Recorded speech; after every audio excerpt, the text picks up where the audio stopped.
Hello and welcome to this special episode of the Scottish Football Show. This is the second of 3 standalone shows this month where we will be celebrating the incredible achievements of Scottish sides reaching major European finals, with 3 of the biggest clubs in the country all celebrating landmark anniversaries this year. In this episode, we're focusing on Rangers and the Ibrox club's unlikely and ultimately unlucky run to the UEFA Cup Final in Manchester in the 2007-08 season. Hard to believe it's already been 15 years. In this episode, we're going to be joined by former Rangers midfielder Kevin Thomson, an integral part of that side that made it all the way to Manchester. Adams inside! Yes! Ibrox erupts! A wonderful finish from Charlie Adams! And the goalkeeper's hesitated, the flag stays down! Beasley! This is amazing!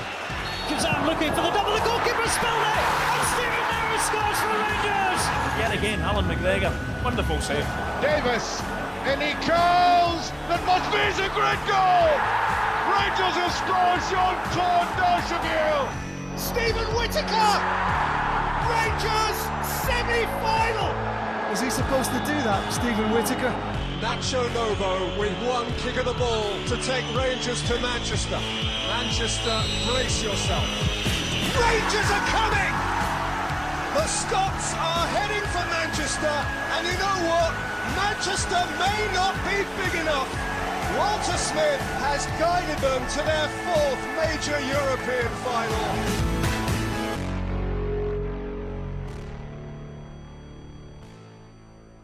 Kevin, thanks so much for joining us on the show. I'm trying to think back of what I was doing in 2008. I just started uni. I actually used to run the university football team, Kev, at Ayr campus. It was UWS. It was a music course I actually did. There was loads of football nuts there, but it was all musicians and actors or teachers, and the best players tend to be the teachers. But I used to take the team, and famously in the campus, we spent 3 years and never won a single game. In fact, even more famously, Ayr came down. Apparently James Forrest was there as well. This was 2008, so he was a young boy, but he was at Ayr, I think, as a young boy. And they watched our first game against Glasgow Cali and we got pumped 8-0. That was my managerial career. And I'm now 35 and I'm looking at, players now and I'm thinking, I'm never going to make it as a footballer anymore. But back then I still had that belief. However, you were actually doing it at the top level. So let's get into the football, because 2007-08, it was the year that Walter Smith came back in his first full season back in charge in his second spell. He came back to Ibrox in early January 2007, taking over, I think it was Paul Le Guen, which was an interesting era. But you joined the club in January as well. What was that like, joining Rangers? I think it's always hard when you look back, because obviously I was leaving a club that I loved and it probably never quite worked out. I didn't know anything different really. When I'd left Coventry as a young boy and my first opportunity to sign my kind of YTS at Hibs it's all we really knew, the kind of young croppy players, you know what I mean? We turning up at Easter Road and jumping on minibuses or jumping in boys' cars to obviously go to training, etc. And probably never really having any real hiccups apart from obviously my serious knee injury, so they probably never really had any flack. And in that last 4 or 5 weeks obviously before moving to Rangers was a real tough time, to be fair. When you look back, it's hard because I would like to always be respectful to the clubs, and I think people obviously know that about me. In a perfect world you would leave on the perfect day, the perfect fee, and be able to go back and hold everybody's hands and everybody be happy, but sometimes it's just not quite possible that way. So I think the upside of that my kind of 3.5, 4 years at the club were quite successful, which I think then you can look back at that stint and thinking it was the right time to move. And when that opportunity comes along, and I think people sometimes get their knickers in a twist when you say that you're a young Scottish player and you've got aspirations to play at X, Y or Z club. The harsh reality is the Old Firm is the kind of pinnacle in Scotland really. So if you maybe bypass that, and I know an Aberdeen fan or a Dundee United fan or a Dundee fan would say the pinnacle's playing for Dundee or Dundee United, I get that, but when that opportunity did arise for me, it was really hard to knock back, and it kind of come out of the blue, to be honest. I did think for a long time I was going to sign for Celtic, and then we had a lot of interest and a lot of offers down south as well. So when that day did come to make that opportunity to move, it was a no-brainer for me. And to say at 21/22, I think I was when I signed, to get an opportunity to play for a club like Rangers was extra special. You were Walter Smith's. You were one of three kind of major signings he made that January when he first came in. So David Weir and Ugo Ehiogu came in as a kind of centre back pairing because I think he was trying to focus on the defence, and yourself. And actually, the run you went on after you signed Kevin, Rangers only dropped, I think, 4 points between January and May, including 2 quite big wins over Celtic. What was it like working under Walter Smith at that point? What was your first 6 months at the club like? Because he's kind of, because of his second spell at the club, he's kind of deified now, not just by Rangers fans, but kind of by football fans in general. But was it markedly different working under him than it had been under other coaches that you'd worked under previously? I think they've all got their own special traits, but listen, Walter was right at the top, and I think you kind of hit the nail on the head when you speak about Walter, how high, well, he's held in the best regard really by everybody associated with the club. That's just how special he was. But don't quote me on the numbers, but I'm pretty sure we were 18, 19, 20 points behind Celtic when I first joined in January. It just shows how well Walter done really to get to UEFA Cup Final his first full season, but also to, I hate the word, but that gap that Celtic had over us, because they were a terrific team with terrific players and a really good manager in Gordon Strachan as well. So it was really tough to turn that tide. But if anyone could, Walter could. When I look back, I'm probably lucky to be able to rub shoulders with people like Costes and Durantes, and Sandy Jardine, rest his soul, was still around the club. John Gregg, special people that were associated with the club and that. Yeah. I then inherited a brilliant captain in Barry Ferguson, who was the same, led for the front, was Mr. Blue, really carried a lot of the flack for the younger players, a lot of the flack for the whole team, to be honest, when things didn't go so well. So looking back, I feel as though I was probably quite lucky. I do think to get to work under the greatest and then have the people as allies and people to help you along just made my time extra special, really. And friends for life, people that you could pick up the phone to any time you want. And the harsh reality is, I know that there's far better players that played for Rangers than I have, but when you get an opportunity to be successful at the club and you give your all, is probably why 15 years on you still get to speak about different opportunities that you had at the club, which for me just makes the club special.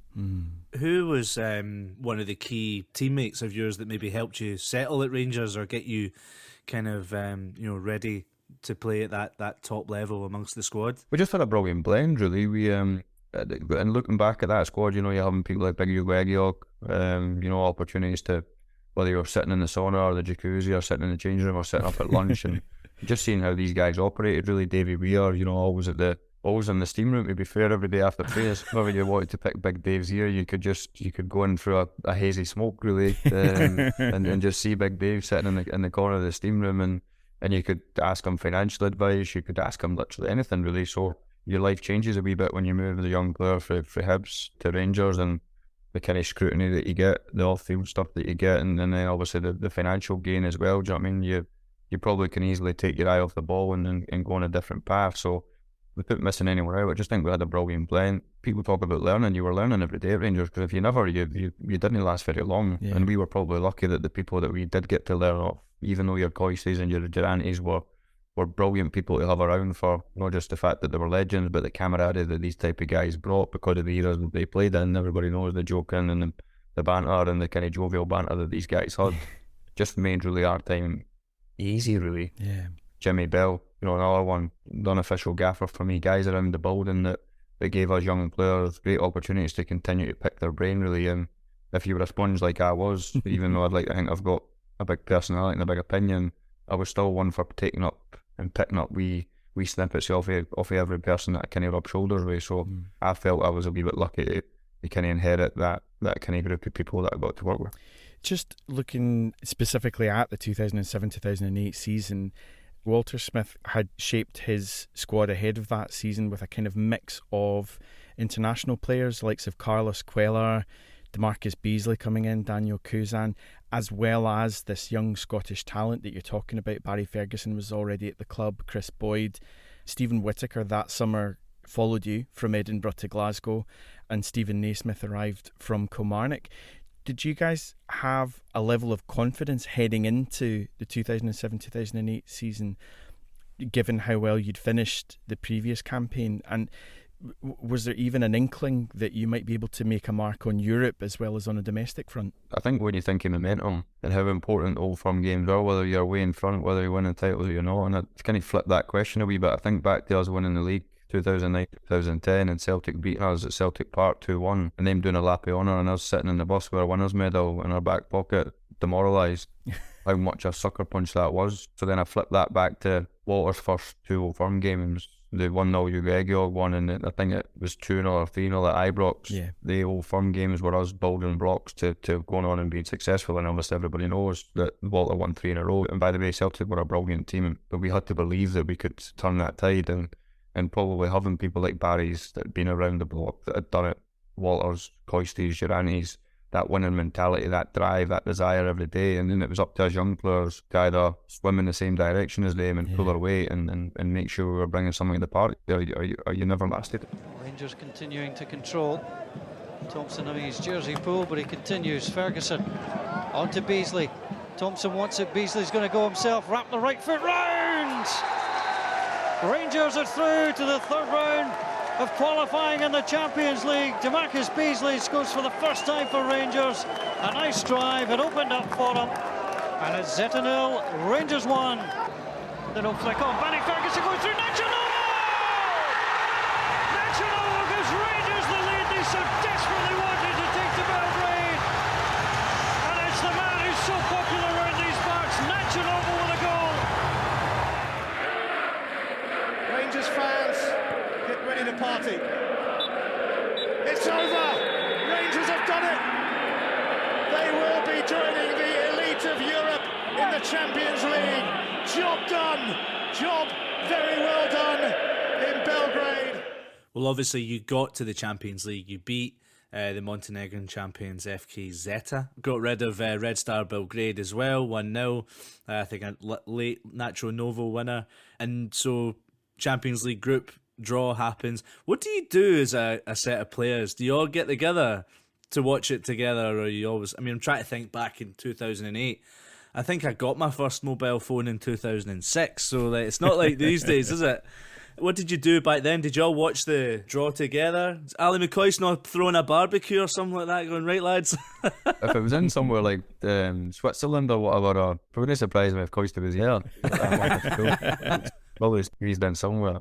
The only thing I can vaguely remember when obviously the draw came out, one, you're excited, but two, like the banter within the lads was like French champions, Spanish champions, and German champions. Like, Yeah.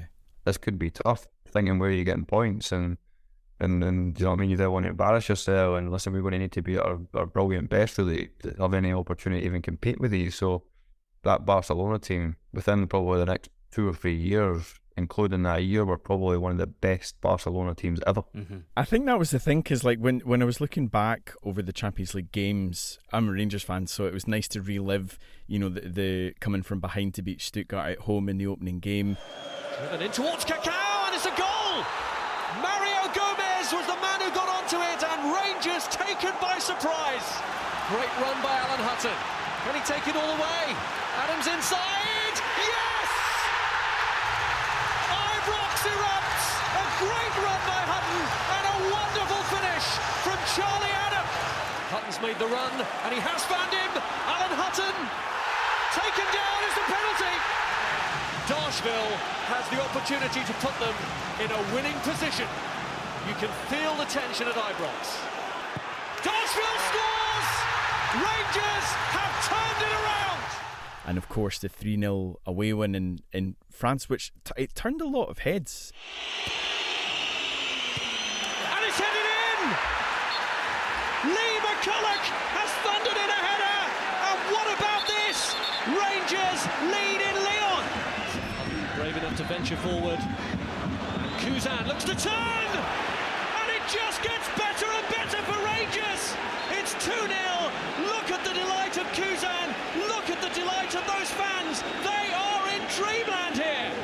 Kuzan and Beasley's forward if he can find him. The goalkeeper's hesitated, the flag stays down! Beasley! This is amazing! DeMarcus Beasley has probably finished Lyon off once and for all! Nobody could have forecast this result. It is a glorious night in Europe for Rangers Football Club. They have trashed the French champions in their own backyard. A 3-0 victory for Walter Smith's team, but more than that, a really hard-working performance in which they gave their all. Bring on Barcelona. Lyon 0, Rangers 3. On paper, even looking back now, it was huge. You know, you're playing the champions of Spain, the champions of France, and the champions of Germany. But as you're saying, like, it's Barcelona, if they're not already there, they're on their way to becoming the Barcelona team of this generation. And also Lyon at that point, I think they were 6 titles deep into a 7-in-a-row run. It's their greatest period ever in their history. I think to go over to France and beat Lyon, who were fully superstars as well, and they obviously beat Stuttgart in the opening game with German internationals on their bench, I think just shows how much belief Walter had in that group, and probably pound for pound how much he got out of that group, because the harsh reality is we probably shouldn't have been able to compete and have a goal, but we did. I think when you look at being on the pitch with Iniesta and Xavi against Brahim and Danny, Kevin Thomson and Barry Ferguson, the harsh reality is we struggled to lay a glove, but you find a way, you roll your sleeves up, you believe, you walk on that pitch thinking that we need to win. That's the one thing that I used to get caught a wee bit with the sail between my wings, was that it didn't matter who you played at Rangers, pre-season friendly, bounce game at Murray Park, Barcelona with the best players in the world playing on the pitch. The Rangers fans expected to win, so you had to get your mindset knowing that no matter who you played, you had to win. I know Lionel Messi, privileged to ever get anywhere near him, never mind share a pitch with him, was like kind of anti-football after we drew 0-0 at Ibrox, but that 90 minutes, whichever way you look at it, probably gave us the opportunity to then get knocked out in third, which gave us the opportunity to then get all the way to Manchester. Yeah. So if that was anti-football and I had to do that for 90 minutes more or 180 minutes more or a million days more, I would do it if it then had to carry to the end of it. The downturn is on the back nine, if you want to call it that. The 3 fixtures coming home. You didn't play in Barcelona. You might have been suspended for that game. Is that really where? Is that why Rangers kind of succumbed to the 2-0 defeat in the Nou Camp that night? Is that where it all went wrong? Walter might have told me that at the time, but no. I know the actual. I went over obviously because I was desperate to train at the Nou Camp. It actually gave me about a week and a bit off, just the way the fixtures fell. I was like, I won't come. He's like, well, you're not booked on a flight. He said, well, you better go and see Laura in the front office. And he's like, just laughed at me, and that was it. I went and got my flights booked. Henry looking for a way through. He had Iniesta ahead of him. It's Ronaldinho looking for Messi round the back, and it's in off the post. For Ronaldinho, great link up, good save, but Messi tucks home the rebound. Lionel Messi, Rangers' sternest critic after the game in Glasgow, puts them to the sword here. That Barcelona team, like Messi is probably, well for me anyway, the best we've ever seen, and he'd probably be the best for the next umpteen generations. Yeah. He actually used to play to accommodate Ronaldinho in that team, and Henry. Do you know what I mean? Yeah. It was a really disappointing end to that part of the campaign, and it'd actually gone down to the final group game, which was against Lyon at Ibrox, and it was a reversal, quite a painful reversal of the 3-0 scoreline that Rangers had secured in France. Trying to slip in Benzema, angles against him, oh, Gover's on the scene, and Lyon have their goal. Here's Benzema through the goalkeeper's legs, and that is it. All over for Rangers. Benzema running at them again and finishing it off once and for all with a magnificent finish. You have to give credit where it's due, and the man who turns 20 in a week's time has just dispatched Rangers with the most clinical of finishes. It ends in tears for Rangers. They are dumped out of the Champions League. Rangers 0, Lyon 3. There's probably an element of, if you look back, the disappointment, because after 3 games you had 7 points from a potential 9. So the second round of games probably felt like, oh, maybe Rangers should have done better. But like you say, that hindsight's a wonderful thing. I think a lot of people will forget that, and obviously he's one of probably the world's best players at the moment, and didn't quote me on how many Champions Leagues he's won, but Benzema, even if he scored a double or he scored a hat-trick in the second game at Ibrox, I'm pretty sure he at least got 2. And obviously, listen, he wasn't the player he was back then. I get that. He's matured and he's become even better and he's a superstar. But I think it puts into context the type of players you were playing against, because he would have been like one of the young wonder kids, superstar top players back then, if you know what I mean. So I don't even know what age Benzema is, but it wouldn't surprise me if I'm only a couple of years older than him. It's 35. 35, so there you go. So he's Same age as me. there. You go. While you were at uni getting beat 8-0, he was right. I feel like an utter failure right now.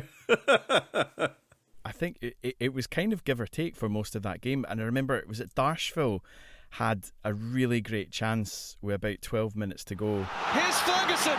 He's round the defender. Right across. Oh, how did Darshville miss? Oh, I don't believe it. Yards from goal. He had to bury it, and somehow, nobody knows how, he contrives to strike it over the bar. Oh, how's he missed that? That was the chance. That's the chance. And if he'd levelled it, I think that might have been enough for Rangers to get through in second place and go through to the next round. But ultimately it wasn't to be. But did you guys have a sense of confidence dropping down into the UEFA Cup that you might be able to give a good account of yourselves there as well? I would definitely say that the will to win, the desire and drive and the personality and the character within that group was second to none. It was a winning machine with a winning mentality that no matter who we played, we fancied our chances to win. You went into the round of 32 where you played Panathinaikos, a team who were kind of Champions League regulars at that point. They were in and out the group stages an awful lot. Drew 0-0 at Ibrox and then drew 1-1 away. It was an absolutely ridiculous goal. I think it was Gumas was the guy that scored fairly early on. Garagunas, flat cross. Gumas has stayed forward. That's a decent turn, and that is a sensational goal. 1-0 Panathinaikos. And it looked like, you know, the kind of UEFA Cup adventure might be over before it was even starting until Nacho Novo scores with about 9 minutes left. Is this the moment for Rangers? Ferguson sends it for Burke, who's taken up good position wide. Here's Burke, whips it in, Stephen Davis with the opportunity. Novo! Rangers score and are on the verge of going through. What was the feeling kind of having gotten through the tie? Because my recollection, not just as a Rangers fan but as a fan of Scottish football, was that the away goals rule always did us in. It never went in our favour for teams in Europe. So for a Scottish team to get through with a kind of, not quite last minute, but a very late away goal, it kind of felt like that was something different in and of itself. I suppose when you look back, don't you, you think that sometimes things are just meant to be and the luck that you ride, and listen, I don't think anyone can take it away from you, but I just think that you probably earn your own luck at times, and that group obviously certainly earned it. But you're right. You hope that these different scenarios, the different rules at different times can favour you rather than unfavour you, because there's certainly loads of hard luck stories in there. There's loads of big games in this run, but the Werder Bremen were a really exciting team at the time as well. They had Diego, Brazilian midfielder, who eventually went to Juventus the following season. But what's the build-up like to a game like that? Albeit later on you'd be building up to a cup final. But that one was a massive one, right? And obviously a big one for Alan McGregor. It wasn't. It's funny because I never, off the home game, you would never expect, I know, like when we all got opinion in football, you know, like you just get some teams that are like really good at home and maybe not so good travellers. That's what they felt like. They looked a really average side really at Ibrox. Kuzan goes for it, the goalkeeper's dropped it! He had a hurler against Juventus in the Champions League! He has a hurler in the UEFA Cup against Rangers! Speculative for Daniel Kuzan, and Tim Fiza allows the ball to squirt past him. Rangers have the lead. Davis providing the support. Kuzan is held on. He is onside. Kuzan looking for the double. The goalkeeper spilled it, and Stephen Davis scores for Rangers! It's the Irishman's first goal! It comes in European competition, and Rangers are 2 ahead, and again, Visa's at fault. Didn't quote me on who the goalie was, but the one that he threw in for Daniel Kuzan's shot in the first leg at Ibrox was like, he probably could catch that a million times with his hat, but this time it flew in the top corner. Felt like Big Danny a disservice, but he looked like the Champions League side that were miles ahead in the second leg, and probably the biggest Alamo I've ever seen in my life over in Germany. Wow. Onyx gets it across, headed back by Broadfoot. That's a dangerous place. Diego with a flip. Diego tries to bring it down. That's sensational from Diego. It's very much alive in the Westerstadion. Werder Bremen 1, Rangers 0. It's probably the most one-sided battering I've ever seen. I was on the bench that night. I just recovered for a double hernia. That's why I'd missed, obviously, one of the previous rounds. I actually wasn't even fit to go, but the manager had asked me to go over to Germany. And I remember warming up behind the goal, I think maybe with Boydie when Griggsy made that save. Bojic took a little deflection, the header came in and Rosenberg sends it wide and it clips off the bar. Sonogo got the touch, is sliding in. Rangers hanging on by a thread. It's come back off the bar and Rangers survive yet again. Alan McGregor, wonderful save. It was almost one of the games you're like, wow, how would you find your second breath in that? It was just relentless, and it felt like it was the inevitable was going to happen. But I suppose it goes back to that mentality and that drive and that never say never and never really give up to want to lose games of football, really. And that group were as good as any. They just used to find a way, and that was... If you could ever pick a game that was momentous and one that really stood out in that run, we'd look back at that game over in Germany and think that was a defining moment, because I would reckon that they probably would have went on and won it. My recollections of both of those games, I remember watching the home game, the 2-0 victory over Bremen with a bunch of my mates, and we couldn't believe that Rangers were winning 2-0. I remember, I think it was Lee McCulloch had a chance. It wasn't quite an open goal to make it 3-0. I think it was actually the defender gets across and prevents him from scoring when he looked certain to make it 3-0. And all of us, I think it's just the nihilism of a Scottish football fan. We were just like, oh, we're going to rue that. We needed the third goal. And you're just like getting greedy at that point. But that was the thing, because watching back the away leg of that, it's exactly as you described, Kevin, because it was just the only other time I can remember that as a football fan was Scotland versus France in Paris, the game with the famous James McFadden goal. Other than, his hoof from 40 odd yards, it was basically just a training session for France, and I was just like, how have they not scored here? Because that's what it felt like. It was a siege on the Rangers goal. But as you say, like, this was... Alan McGregor's obviously had an illustrious career and in 2 spells at Rangers, and his legend is kind of cemented now.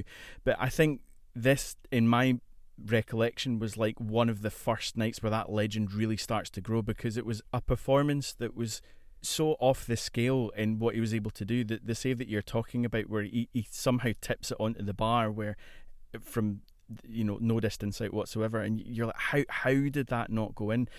You're talking about the squad mentality and everything, but like when a player has a game like that in the midst of performances, team performances like this, is that just something where you're like, something really special is going on here? Because if they managed to breach the defence, which was stingy at best, and you had David Weir and Carlos Queller who were outstanding that season, you've got a goalkeeper like Alan McGregor to try and beat. Surely that gives you a lot of confidence as well. I suppose it doesn't bring a lot of confidence to the opposition, because they must think, why, what we need to do to get by this? But I think when I think of Alan, and obviously we go back a long time, me and Alan, because his dad used to play for my dad's team down at People Rovers, and he used to play with Stephen McLean for Hutch Vale, so we were kids really growing up, and I know goalies are unique, but I've never seen my whole career a goalkeeper try as hard in training, 3v3s, 5v5, 9v9, full. By the way, get the hump at certain things like individual shooting practice that's like up bang throughs and people getting unpressured shots on the edge of the box and just smashing shots at them. But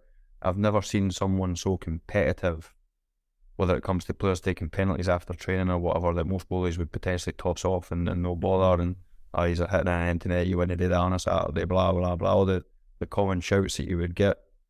Alan was as competitive as I've ever seen any player as a goalkeeper. So they saves in Bremen, in Germany, and the special moments that he's produced throughout his career is a testament to how he trains, because he trains like a beaver every single day, and that kind of will to want to win 3v3s, 5v5s, 7v7, whatever the boys are playing in training is how he then can perform. And being a Rangers goalie, be able to turn it on at the blink of an eye, even though Europe wasn't turning on at a blink of an eye because you were under the siege and probably you had to be at your finest best, but to stand and maybe watch the game for long periods and domestically in Scotland and then produce the big wonder moments is testament to just how hard he trains as an individual every day. I've interviewed Alan and I get the impression that... Not a great interview. No, he hates it. I can tell he hates it. But the thing is, like, I get the impression that all his teammates would have celebrated him and gone like, that's an amazing save. He wouldn't have cared. He would have been like thinking the next thing. I don't know if he would have enjoyed that. He would have just been focused on the game. Such a placid lad, and he's the life and soul of that party, as everybody knows. But he's he just takes everything in his stride. He just wants to go aim so far. Really, he's such an easygoing lad. He's not a loner, like that's maybe the wrong word, because he's a diamond. Obviously, Griggs, he's a real good mate of mine, but he's probably quite at peace with his own company, if you know what I mean. But I've actually only seen Griggs. I do see him celebrate, to be fair, but I still remember when I scored the winner in the Old Firm. When I scored, there's a clip that goes behind the goal, and Alan's running like kind of 2/3 up the pitch, kind of fist pumping the main stand when I scored in the Old Firm game. I don't know even when it was, 2008, 2009 maybe. And I thought it actually gave me a wee bit goosebumps watching him celebrate more than actually watching me celebrate. So he has got that in him, but you're right, you're bang on. He probably the save in Bremen. He probably just wanted to get in the shower and get on the team bus and get home. That's just the mentality, really. Well, look, the next game was kind of a big one for you personally, because you'd had to sit in the sidelines. Well, certainly from the previous game, but you were injured for the one before that. So you actually then started against Sporting Lisbon, which must have been a great moment to just get involved and help the lads out. Yes. I would say probably the Sporting Lisbon away game. Me and Barry were obviously carrying suspensions as well, so we were conscious of that as well. Obviously leading into if we did have any success, but I think what I mentioned earlier, going over to France and scoring a 3 in the Champions League, and then obviously getting to the performances at like Sporting Lisbon, they won't score 2 goals. But we passed the ball for fun over there, and I think a lot of people forget. And it's not trying to like drive an agenda that we beat better teams than we did, but that Sporting Lisbon team were a serious outfit. Yeah, they had lots and lots of young real talent that were like get touted all over Europe for like 15, 20, 25 million at the time, which was in probably today's market right at the top of the tree. And they were a real serious team. But that team with people like Brahim Handani in it and Barry Ferguson's and that, you were more than capable of going and slowing the game down and looking after the ball and spending a bit of time on it. It didn't always need to be counter-attack, even though the 2 goals were effectively counter-attack. I think Steve Davis passing it to Jean-Claude Darcheville. Bit of play by Barry Ferguson, and here is Broadfoot. Nobody forward there, missed beautifully. Now, Davis, and he curls. That must be a great goal! Rangers have scored. Jean-Claude Darcheville puts it away. A wonderful, typical, classic break there by Rangers. No wonder the supporters are jubilant. And then obviously the Whitty goal that was quite iconic. Dublin's kind of halfway through the team and slotting it in. That's a good tackle by Whittaker. And Rangers have 3 on 2 here. Whittaker, he might go himself here. Stephen Whittaker! Rangers semi-final! They have seized the day! And it's all gone blue. Was he supposed to do that, Stephen Whittaker? Just brilliant memories, really, to think that you were part of that and going toe-to-toe and playing in amazing arenas in front of like massive crowds and the magnitude and the success that comes off the back of getting big victories like that, because you then have obviously the next again round to look forward to and another opportunity to try and showcase your talent against some of the best. So just great memories, really. It's one of my favourite games to look back on as a Rangers fan was the away tie in Portugal. Nothing like the Bremen game, because it definitely felt more of an equal contest. I think Rangers obviously were setting up shop to be rigid in defence and attack on the counter when they could, but they weren't taking that kind of like pummeling. It felt like a much closer game. And when Darcheville breaks the deadlock after an hour, you think, I think they'll see this out. Like it had that feeling as a football fan watching it, just being like, I think this is going to be it. And then I wonder if you can talk us through Whittaker's goal, because I mean, did he do that in training? Like, what was he thinking? What were you thinking when he picks the ball up and just goes on this kind of like, mazy run? Thankfully for the Rangers fans, he never passed to me, but I obviously was winding him up saying, sorry for you to run the line for the pitch. I'd already run about for 80 minutes before you done that. Only come up as a sub. I says, you got plenty of energy. You actually go on the left-hand side, but just as he goes past the last defender and obviously slots it back across the goalie, I used to laugh and joke to my mates saying he should have passed to me. But then we might end up drawing 1-1 in that game if he had passed to me instead of winning 2-0. So just amazing, really. And he scored loads of goals for Rangers, to be fair, and scored goals right through his career. He's probably best technical fullbacks you'll get, really, left and right. Yeah. I played youth team with Whitty when he was always a midfielder, so he always had that kind of natural goal scoring instinct and like great technique really as an individual. It was one of these surreal moments really. I've seen it back a few times actually on Twitter, on the archives, etc. And it's like, I think if there was another 5 defenders to go by, he would have just kept on going. It was like he just kept on waltzing and waltzing and waltzing, and they didn't have the quality. He actually probably not the cleanest strike, to be fair, when he slots it home, but the elation in the corner and he go to rewards the Rangers fans. I still remember the aftermath of that game, because obviously we celebrated the goal, and then not too long after the final whistle come, obviously to the late goal, to then celebrate obviously in that left hand corner again was extra special really. And I used to room with it when we went away, so when your mate scores kind of maybe not the defining one, but the one that helps you reach a UEFA Cup semi-final, it's brilliant to think that you've grew up together and played together all your days really. Hutchie right to Hibs, to them being in the kind of quarter-final UEFA Cup to get to the semi-finals is nice to look back, to be fair. Yeah, it's quite unique actually. It adds an extra specialness to that squad in a way, because when you look at all the best squads that end up winning European competitions, there's so much money plastered all over it, whereas this Rangers squad had a lot of deep connections going back a long time. So that's really nice to look back on. And that final whistle, when that genuinely does happen, and this squad does make a major European semi-final with the chance to get a final, that's like dreamland stuff, Kevin. Like, what is that feeling like if you can put it into words? I know you're away from home. Doing that at home would be way better. But just the atmosphere, the feeling on getting back in the plane afterwards, and you must be you can't think about getting to the final, and you can't believe that you're destined to go there as well. Like, it must be a totally different feeling from the start of the season to that point. The food for thought's probably more now, looking back, than it was actually in the moment. In the moment, you're probably just focused and riding the crest of the wave, and when you're winning, you want the next game to come tomorrow, and the momentum just keeps on going, and the belief gets bigger and stronger. And I remember doing a Q&A at I want to say it was maybe a Rangers supporters club, and talking about one of the questions was about Carlos Queller and Davy Weir playing 60-70 games that season. You ask any player that doesn't want to play 60-70 games a season, because the likelihood is you've been successful, and the team's got quite far in competition, especially if you're at Rangers and Celtic. That probably means some sort of European run. It probably means getting to cup finals. You know what I mean? It probably means getting to the last stages of competitions, which is obviously why you want to be a Rangers Celtic player. So I think when I look back at the squad never got ahead of itself because of Walter. The group never thought we were better than we were because of Walter, and I think that kept us, one, grounded, but two, hungry.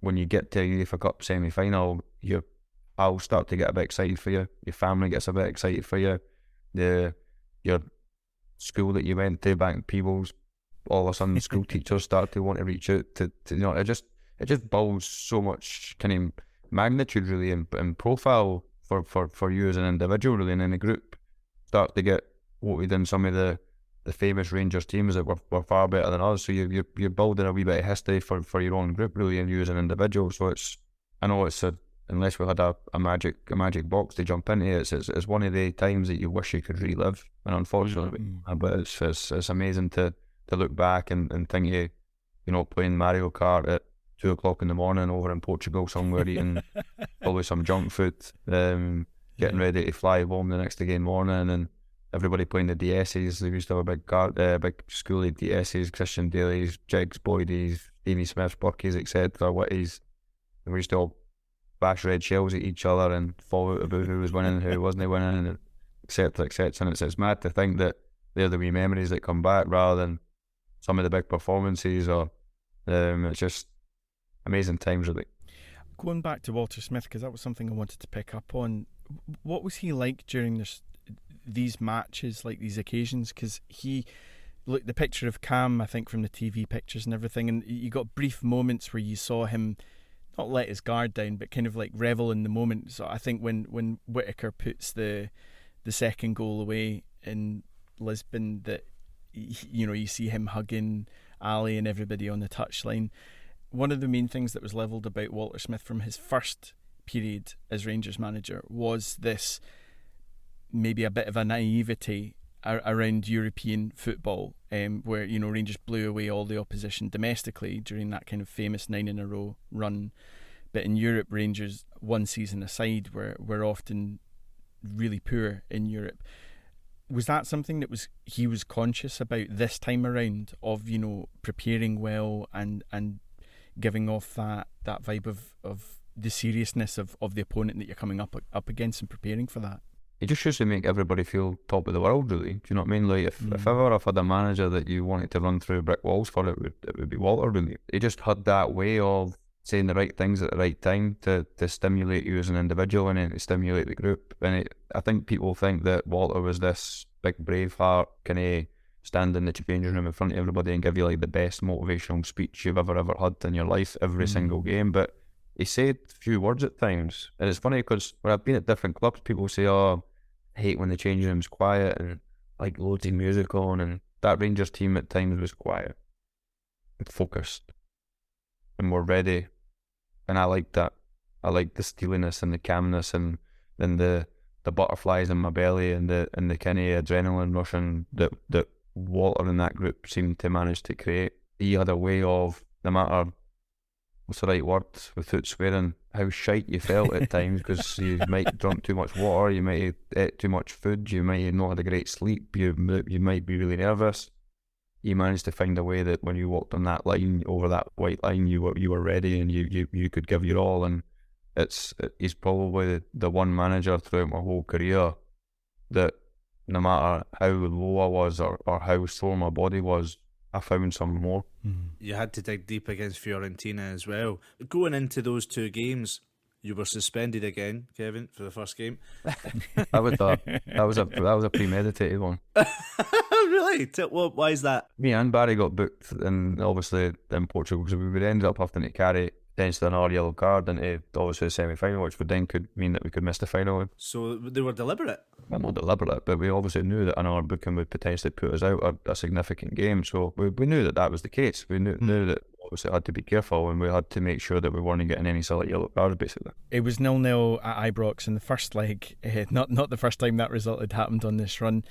And then you have to go to Florence, and there's not actually a huge amount to talk about in the whole 210 minutes that you played on the park. The only real moment of drama, I think, really was Daniel Kuzan getting sent off with about 10 minutes left of extra time. So that was kind of just backs to the wall from that point. As you're heading into the penalty shootout, I'm always fascinated by this in terms of mentality from a footballer's point of view. Like, what's going through your mind at that point? Were you actually in line to take a penalty at any point during the shootout? I was basically next in line, so thankfully the wee man scored, because Manchester 2008 might not have happened for a lot of people. But nah, I think the mindset is, and listen, fair play to these boys, because penalties would never been my thing, really. Even though I used to score a lot when I was a kid, but when it come to kind of professional football, I was never really on them, really, and I never was one to kind of to jump at the front of the queue to take them. So for the boys to step up, especially Barry as well, and when Barry hits his penalty as well as he hits it, and the goalkeeper saves it, you think it's just not going to be our night now. That's us. We've run out of luck a wee bit. On a night like this, on this kind of occasion, they've got 1 foot in the UEFA Cup Final. I think it's quite right that the captain steps up to take the first penalty and to lead by example. On to save! So for the boys, after Barry misses, to then go and step up. Beautifully taken. Beautifully taken. Very, very cool indeed.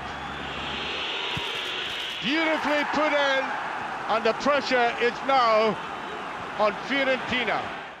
Raheem scored, Sasha scored, Whitty scored, and I know it's I don't want to do the boys of the service or even myself, but when you see Christian Vieri miss a penalty, you think it's got to be. Now Christian Vieri, the veteran. Oh, he's put it over! He's put it over! As soon as he put that over the bar, I thought we're going to win here. When he's stepping up, you're like, right, maybe we'll get the next one. Yeah. Well, I thought when I was stood in the town, I'm not going to get a chance anyway, because he's going to miss. Then he does, and then the wee man gets a say. If ever you could bottle moments, the commentary's just iconic, really. Yeah? Nacho Novo with 1 kick of the ball to take Rangers to Manchester. Manchester, brace yourself. Rangers are coming! The Scots are heading for Manchester, and you know what? Manchester may not be big enough. They won't need visas, they won't need passports, but the battle for tickets starts now. Walter Smith has guided them to their fourth major European final, a crack at their second major European trophy. And 5 years after Celtic swamped Seville, Rangers will maraud all over Manchester. And these heroes, look at him, Whittaker's in tears. Whittaker's in tears, that's how much it means. These heroes will be aiming to bring a European trophy back to Scotland for the first time since Alex Ferguson's Aberdeen 25 years ago. I've got a few of the pictures up in my games room, obviously me and Neil Alexander's back, me kissing Coyce today. Just special times really. To think that at that age of a young Scottish player you could be playing in a European Cup Final was just why we do it really.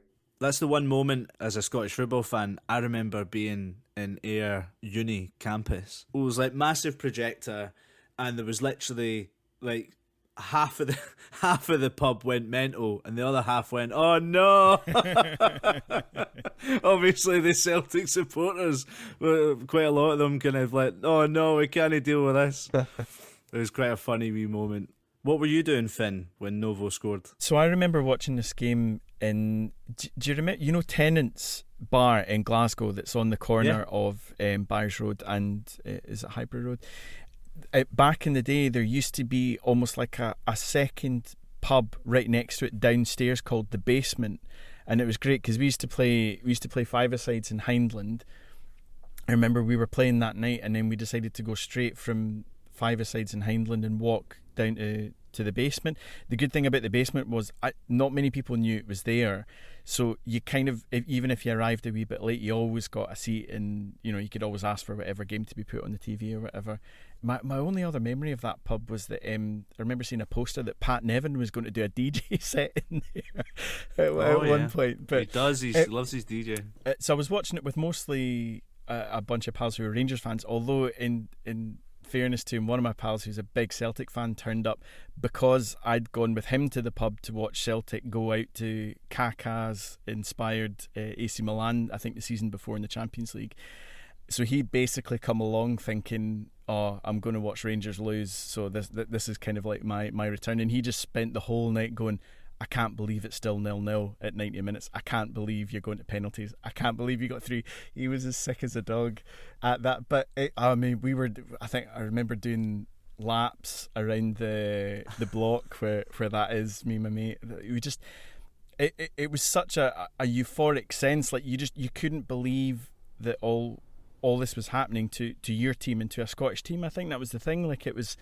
I also remember during the shootout, Ferguson misses the first penalty, and after 2 penalties each, Fiorentina were ahead 2-1, and I think it was Montalivo, who was a young midfielder for them, had scored the second one, and the image that's emblazoned on my mind was him walking away having scored his penalty, and Fiorentina were 2-1 up at that point, and he kind of brushes off his shoulder. Like he was just doing that Cheeky to the bench, bastard. like just he's just like, nah, it's fine, no bother, we're through. And what was brilliant then was Whittaker puts his penalty away, Papac I think sclaffs it somehow into the bottom corner. We were like, oh man, it wasn't good for the heart. And then we've just spent the round before talking about how good Alan McGregor was. Neil Alexander comes in for this game, and he's fantastic. In the game before it, in the 90 minutes, the 120 minutes before it. But his save from Liverani, like it's an amazing save of the first of the 2 penalties that Fiorentina failed to score, because he's diving off to his side. It's not like it's straight at him or anything. At that point as well, like you're just kind of like, oh no, Vieri. And when he blazes it over the bar, like I think it's still in orbit somewhere. They haven't fished that out the river in Florence. It's incredible with Novo. You couldn't believe it. I mean, like what's the release of emotions at that point, Kevin? When on the pitch, like how long does it take to hit you? Just incredible. It's hard. It's to win in a shootout in a semi-final, to get to a final or a fight. I've never managed to do it in a final to win a cup, obviously, but it's hard to put into words what you feel like, especially in that. Even though I was involved in obviously the 120 minutes, but I wasn't the one that had to go through that horrible gut-wrenching feeling to obviously step up and either miss one or score one, or just, I wouldn't be able to explain what the pressure the wee man must have been feeling when he stepped up to take that penalty, even though that is his thing, the wee man, do you know what I mean? The limelight, the kind of, they were probably wanting to go last at that opportunity, trying to be a hero, and it's for some people and it's no for others. So from Montenegro to Manchester, the build up to this one, there was a fair bit of controversy involving the SFA, no moving schedules and whatnot. It ended up being like an absolute nightmare fixture schedule for Rangers. I think they had to play 8 games in 20 days over the course of May, and I think Rangers had 4 days to prepare for the final. So it came on the 14th of May. It was the club's 4th match in 10 days. They'd been away to Hibs on the 4th, at home to Motherwell on the 7th, at home to Dundee United on the 10th, and then down to Manchester for Zenit on the 14th. I mean, at this point in the season, Kevin, Rangers are actually within touching distance of a quadruple. You'd already won the League Cup in March on penalties against Dundee United, another penalty shootout. You'd made it obviously to the UEFA Cup Final, to the Scottish Cup Final, where you'd play Andrew's team, Queen of the South, in the final that year. Brutal. And you push Celtic to the final day. I guess it's probably a combination of fixture congestion and fatigue probably sitting in at this point in the season. This, of course, infamously is the season where Celtic said that they couldn't possibly agree to a further extension because they had a tour of Japan to get to, which famously never materialised. Maybe it'll happen this summer. I don't know. They've got the connections. It's happening this summer. Ange out there, so. When asked about it, Ali McCoist is on record as saying, the SFA, they were a disgrace. It was embarrassing. I think the Russian Federation cancelled Zenit's 3 or 4 games prior to the final. This is still McCoy speaking. He says, I think we played something like 8 games in 18 days. It might sound like sour grapes, but no, any other country in the planet, the association would have helped out. If you're asking me if it was wrong, it was completely and utterly wrong. What was the kind of mood in the squad at that point when you kind of feel like you're not really maybe getting the help that you would want to prepare the best way that you could? I think we were, probably as a group, we were well protected by the manager and just got on with it really, because there's no other way. You can't feel sorry for yourself or let any negative stuff. But I think now, as a kind of ex-player, I suppose, and looking back on fond memories, it's definitely something that I agree bang on with Coyster really. It was a disgrace really not to help us out, and I get how much hatred and how much rivalry there is between obviously the Old Firm. I understand that, and I'm not going to change anyone's opinion on liking one or the other. But I think when it comes to European competition, as an ex-Rangers player, I would happily see Celtic do well in Europe, or Hibs, or Hearts, or Aberdeen, or any of the clubs, because I'm a Scottish football fan. To be a Scottish football player and play for one of the biggest clubs in the country and get an opportunity to win a competition that had no bearing whatsoever on any other team in Scotland, I thought it was really poor to not support that group of boys who, and staff and everybody involved really at the football club, to give them the best opportunity of being successful. Listen, we're never ever going to know whether it would have helped or it wouldn't have helped, but the one thing I do know is if it had been granted and we had failed, then we would never have had this conversation really. It was certainly ain't sour grapes for me, but I just think it's, when you look back now, you could be sitting with a gold medal in that safe rather than a silver one. It is, I think, one of 6 or 7 Scottish players that played in the final. It could have been quite extra special to think that you could have been one of the Scottish players to have a European Cup Final medal. Even though I've got a silver one, I'd rather a gold one. Yeah, no, you always see it at times after the final whistle and the runners-up go up and they collect their medal, and they just kind of, a lot of them no interested. It must be so difficult, Kevin, when that happens, because the build-up and then the conclusion is just so hard to contend with. And I'm not speaking as a player who's played in a major European final. I want you to tell me what that's like. As difficult as it must be. I know we're jumping to the end here, but that's the crux of what you do as a football player, is to play in the biggest games possible. But the emotion of it must be so difficult to deal with. It was to say that you had a hangover for a long time was probably an understatement, and obviously we had to contend with still more games to obviously come, and it was a difficult end to the season, a difficult summer, I suppose, probably desperate to get a break for everyone. But it's hard because the mindset that I had as a Rangers player is you you win a cup final on the Saturday, you're back in the gym on the Monday to get better, really. And then as soon as you get your hands on a title, you work hard that summer to get back to win another title. Do you know what I mean? So it was, I think, to join a club like Rangers, to get the taste of what winning is, and that special feeling as a player, part of a group of players, to get your hands on silverware, to then fall short. Such a big game with such big build up, and the kind of 250, 300,000 Rangers fans that travel to Manchester, and how hot a ticket was back in the day. 15 years ago, to get your hand on the UEFA Cup Final ticket they were gold dust. And to be involved in that was just amazing. But the harsh reality is, you look back, and not bitter's not the right word, but almost sad disappointment, really, that you just couldn't quite go over the line with a group of teammates and a group of staff that were extra specialties in your time. You know what I mean? Because defeats are defeats, but when you get a defeat in a UEFA Cup Final, it carries a big hangover.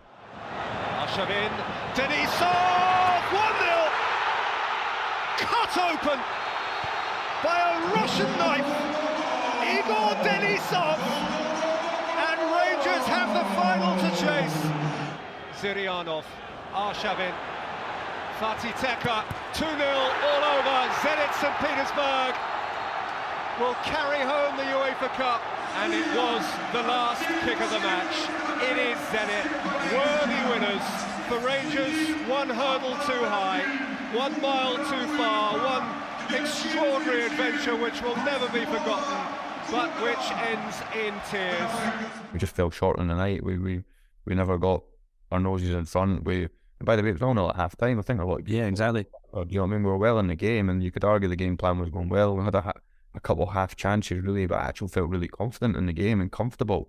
I just remember it being a right muggy, sticky night, really. Do you know what I mean? And not much air, and probably generated for like the fans outside, and it just felt strange, really, to then have that final whistle and that tear, that sadness after the game is it's heartbreaking, really. Do you know what I mean? I've had a few disappointments in my career, but that one would be right up there. And two Rangers club legends as well, having to enjoy that though as well. And the manager of Zenit St. Petersburg, Dick Advocat, and Fernando Rickson was in that squad as well.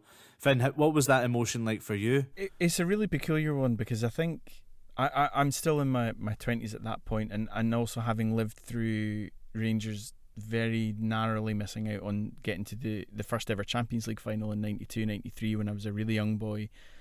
I think you just kind of accept that these things happen. I think with the benefit of hindsight, and actually having experienced Rangers getting to another European final last year, you realise that these are potentially once in a lifetime things. I think there was a weird momentum as the games went on, which was different between 2008 and 2022, because I think in 2008 it just seemed to be like we were so happy to be on this adventure as Rangers fans. I think because you knew every tie you went into, you were the underdogs, and to get through it, you would just be like, I'm buzzing, I can't believe we got through that, rather than going into the games necessarily. I mean, this is just my experience. I'm sure there were lots of very nervous Rangers fans ahead of all these games, but there was just an excitement. And I think going into the game in Manchester, I think we were, as fans, happier to be heading into a final against Zenit St. Petersburg, who were a much more unknown quantity, than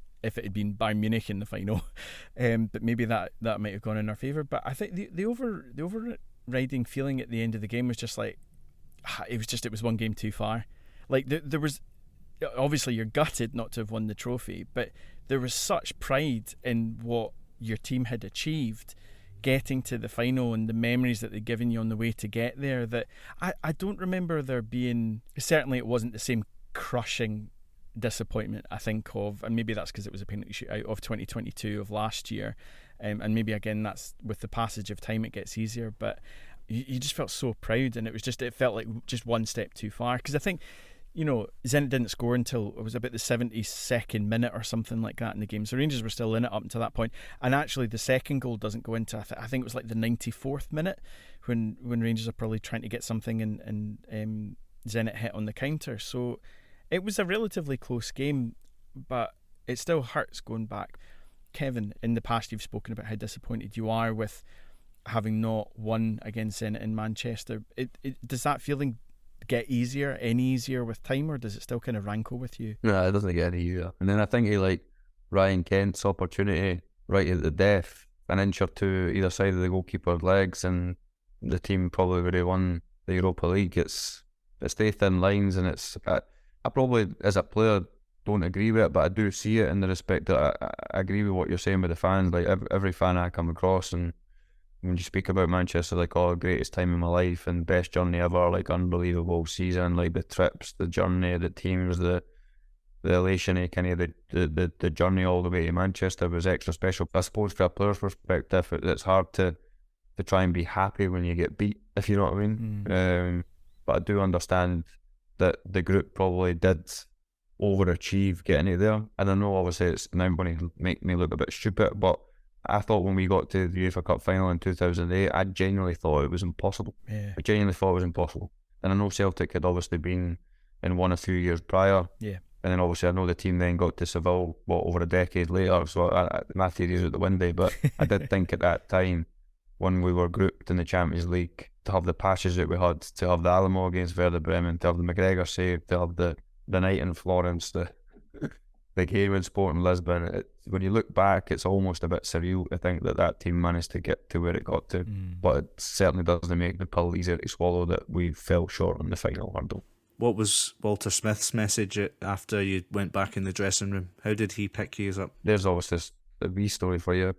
I never actually got to speak to Walter after, because I was one of the players selected to do a drugs test. So I actually missed the aftermath, and I would have missed the aftermath celebration because I was one of, I think, 4. There was 2. I want to say Christian Daly might have been the other one, but obviously he had never played, so I'm sure he could have obviously given a urine sample quite easily, whereas I'd obviously played the whole game. So it was, I actually got Tumashuk's jersey because he was drug tested, who was obviously the captain that night for Zenit. So I swapped jerseys with him in the wee medical that we had to obviously do a urine sample. But it took me about 3 and a bit hours to pee. So a card had been left for me in the dock. I just remember coming back into the change room and it being empty. Jimmy Bell and Davy Lavery were still there, cleaning up, waiting for us, so I could get a shower.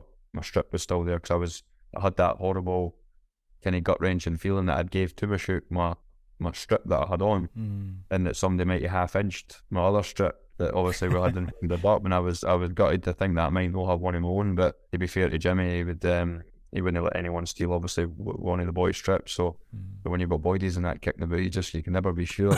Half-inching all the strips. But I got back into the change room and obviously got showered and changed, and then me and the dog Jackson got a private car back to obviously the hotel. So I never actually, sadly, got an opportunity. I still remember Walter coming round, obviously, us on the pitch and kind of being a bit teary-eyed and putting his kind of hand on our shoulders and giving us a wee kind of hug, if you know what I mean. But I didn't actually know, and I've never actually asked any of the boys what was said after that game. So apart from obviously seeing everybody at the hotel when I eventually got back, you know what it's like, once you start, you can't stop. So I was peeing Powerades in water for the next 10 hours after it.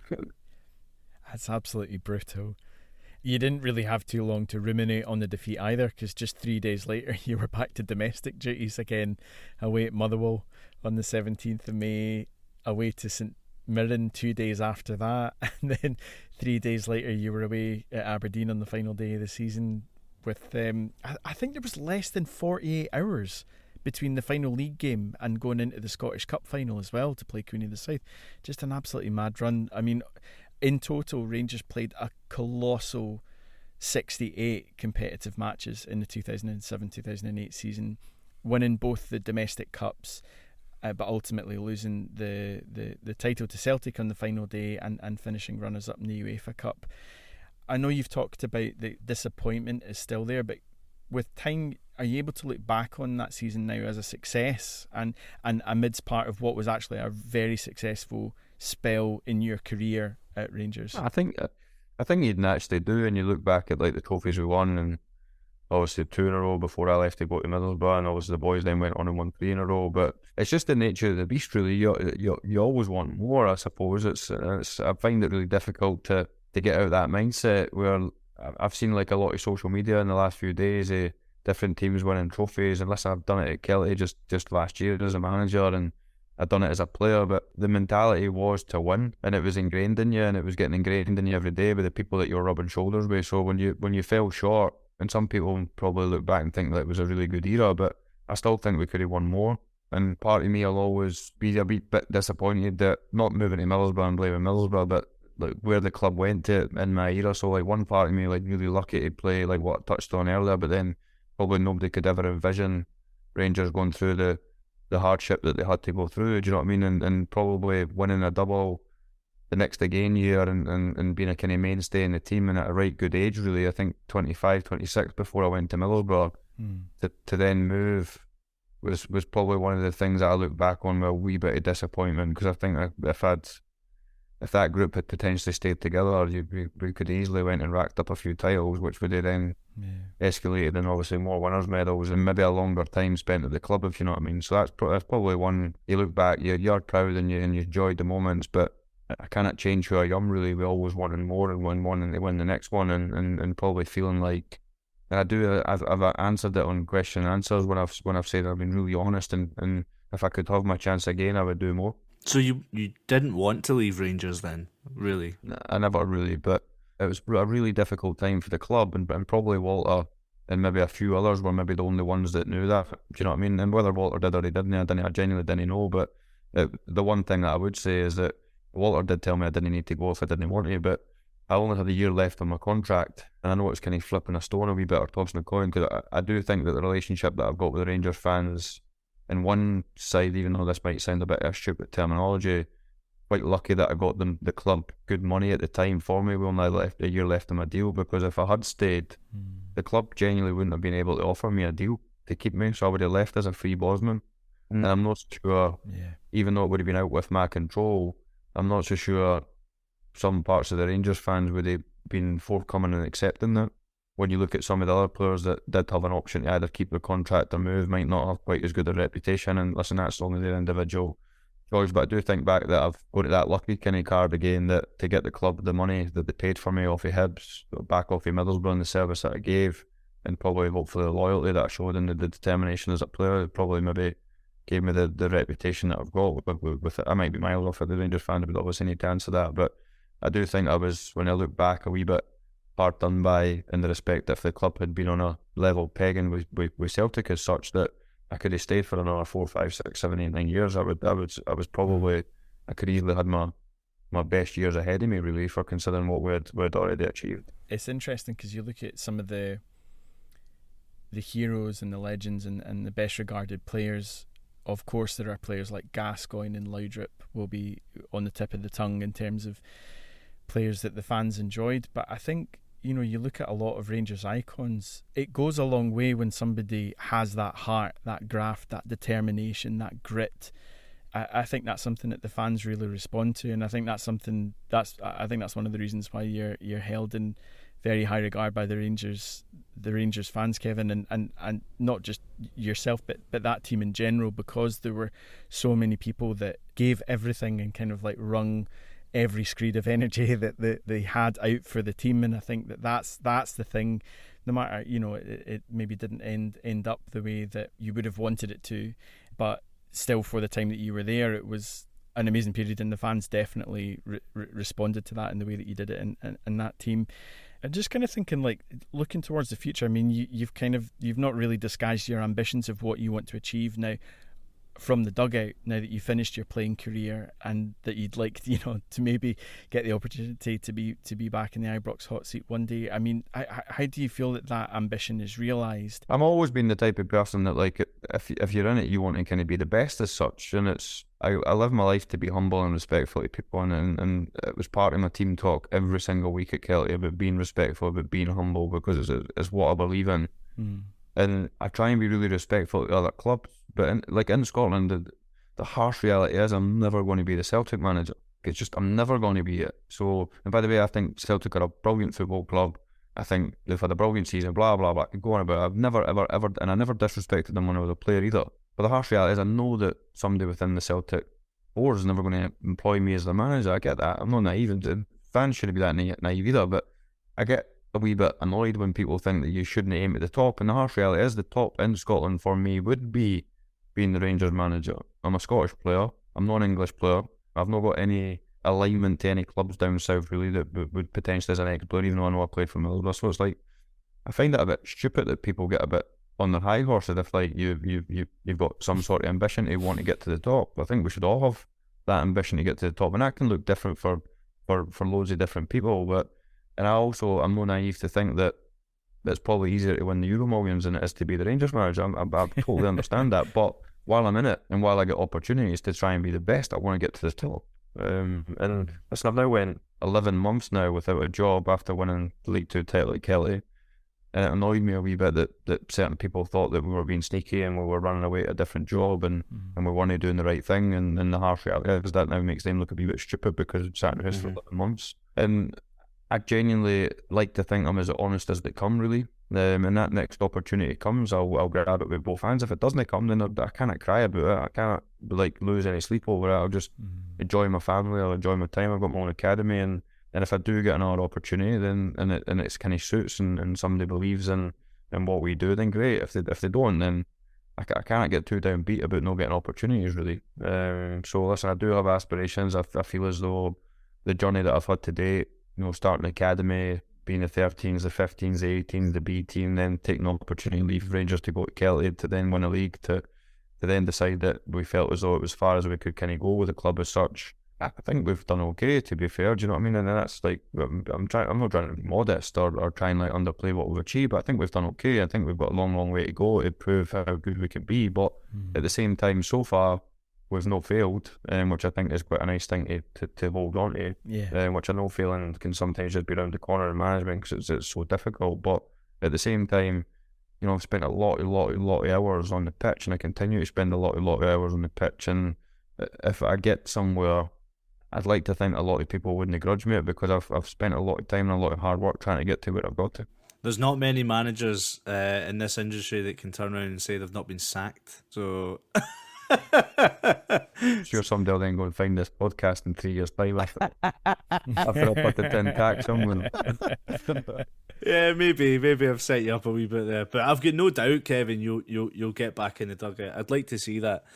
Laura, if she was with us right now, would be squinting at you saying the top job was Rangers or Celtic. She'd be saying it was the Scotland job, because that's the only thing that matters to that woman. But there you go, mate. That's been absolutely brilliant. It's been so good to speak to you. Recollect all of that stuff was amazing, really weird, and getting to mention my 8-0 defeat as a manager wasn't the best, but there we go.